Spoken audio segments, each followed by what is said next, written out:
بسم اللہ الرحمن الرحیم۔ السلام علیکم۔ ابو رافع یہودی کا قتل۔ کعب بن اشرف کے مارے جانے کے بعد ابو رافع یہودی نے سر اٹھایا۔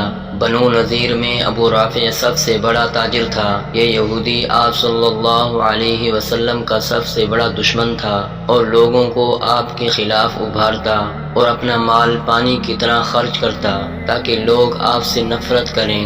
چنانچہ قبیلہ خزرج کے 5 افراد نے رسول اللہ صلی اللہ علیہ وسلم سے ابو رافع کے قتل کی اجازت چاہی۔ آپ صلی اللہ علیہ وسلم نے اجازت مرحمت فرما دی اور عبداللہ بن عتیق کو ان کے امیر مقرر فرما کر انہیں دعا دیتے ہوئے مہم پر روانہ فرما دیا۔ یہ لوگ خیبر کی طرف چلے۔ چند روز سفر کرنے کے بعد غروب آفتاب کے قریب خیبر پہنچے۔ لوگ اپنے مویشی چرا کر قلعہ بند ہو رہے تھے اور قلعے کے دروازے کے چوکیدار دروازہ بند کرنے کے انتظار میں کھڑے تھے۔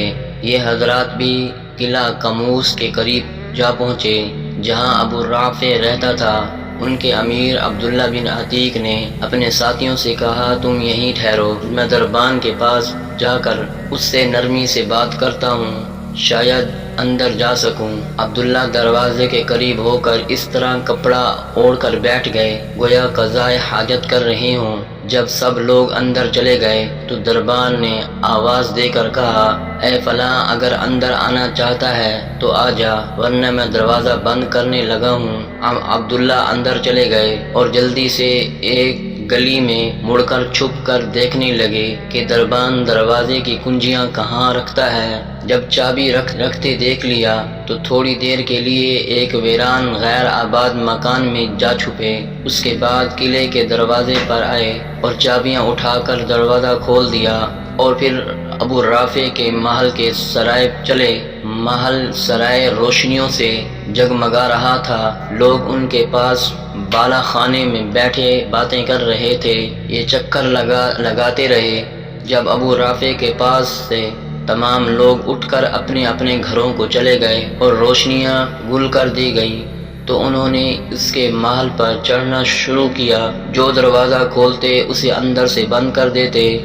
اگر یہ اندازہ ہوتا کہ اندر کوئی خادم ہے، اس کے پہنچنے سے پہلے ہی اسے قتل کر دیتے۔ حتیٰ کہ اس کمرے تک جا پہنچے جہاں وہ آرام کر رہا تھا۔ اندھیرا اس قدر تھا کہ کچھ پتہ نہیں چل رہا تھا کہ وہ کمرے میں کس طرف سو رہا ہے۔ چنانچہ انہوں نے آواز دی، ابو رافع؟ وہ بولا، یہ کون ہے؟ عبداللہ آواز کی طرف لپکے اور تلوار کا وار کیا۔ تلوار اس کو لگی تو نہیں مگر وہ دہشت زدہ ہو گیا اور اس نے چیخ ماری۔ عبداللہ جلدی سے کمرے سے نکلے اور کچھ ٹھہر کر دوبارہ اندر گئے اور آواز بدل کر کہا، ابو رافع، یہ کیسی آواز تھی؟ وہ بولا، تیری ماں مرے، کسی نے ابھی مجھے پر تلوار کا وار کیا ہے۔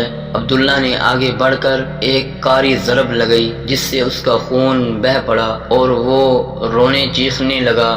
عبداللہ نے تلوار اس کے پیٹ پر رکھ کر زور دیا تو اس کی کمر سے نکل گئی اور انہیں یقین ہو چکا کہ وہ قتل ہو چکا ہے۔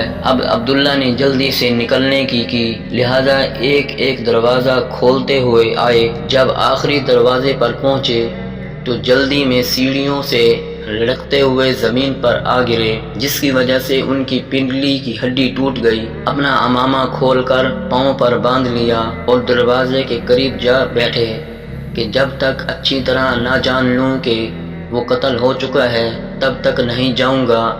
یہ گھڑیاں بڑی کٹھن تھیں۔ عبداللہ یہاں انتظار میں تھے اور ان کے ساتھی قلعے سے باہر ان کے منتظر تھے۔ عبداللہ بڑے بےتابی سے اس کے اعلان مرگ کا انتظار کر رہے تھے، حتیٰ کہ اعلان کرنے والے نے صبح صادق سے پہلے تاریکی میں اعلان کیا، اہل حجاز کا تاجر ابو رافع قتل ہو چکا ہے۔ عبداللہ نے خوشی خوشی یہ خبر سنی اور اپنے ساتھیوں کے پاس آ کر خوشخبری سنائی۔ کہنے لگے، اللہ نے ابو رافع کو قتل کر دیا۔